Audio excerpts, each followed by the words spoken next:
We women are not made for governing, and if we are good women, we must dislike this masculine occupations.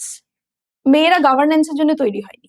হ্যাঁ, রাজ্য শাসন করবে বা এই পলিটিক্সে ঢুকবে এর জন্য মেয়েরা তৈরি এটা একজন হয়নি। মহিলা বলছে না পুরুষ বলছে? বলছি সেটা শুধু মহিলা পুরুষ না, কে সেটাও দরকারি না, যে কেউ তো বলতেই পারে, বটেই তো, তাই বটেই না? তো। যে কেউ একজন হোম মেকার বলছে, তার তো এটা মনে হতেই পারে যে হুম। মেয়েরা এসবের জন্য তৈরি না। তো যারা মানে এই ম্যাসকুলিন জিনিসগুলো এমনকি যেই মেয়েরা পছন্দও করে তাদের একটু দ্বিতীয়বার ভাবা উচিত যে এটা ঠিক নয়। এই কথাটা কে বলছে? এটা কোটেশন, এটা বলছে কুইন ভিক্টোরিয়া। কুইন ভিক্টোরিয়া যে সে সময় বলতে গেলে অর্ধেক পৃথিবীর অধীশ্বরী। সে সময় বলা হতো যে ব্রিটিশ রাজত্বে সূর্য অস্ত যায় না, কারণ এখানে সূর্য ওঠে তো ওখানে অস্ত গেলে আবার এদিকে সূর্য ওঠে। তো যে একরকম অর্ধেক পৃথিবী শাসন করছে সে বলছে যে মেয়েরা গভর্নেন্সের জন্য তৈরি হয়।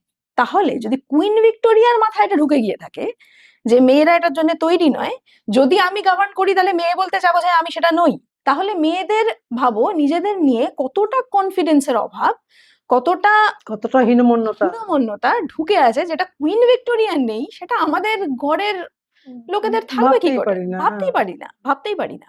সেখান থেকে যখন মেয়েরা ভোটাধিকার চাইছে, এইটা যে চাইতে হবে এটা বুঝতেও মেয়েদের বহুকাল লেগে গেছে, কারণ দেশের রানী বলছে যে আমি কুইনিং পারি না।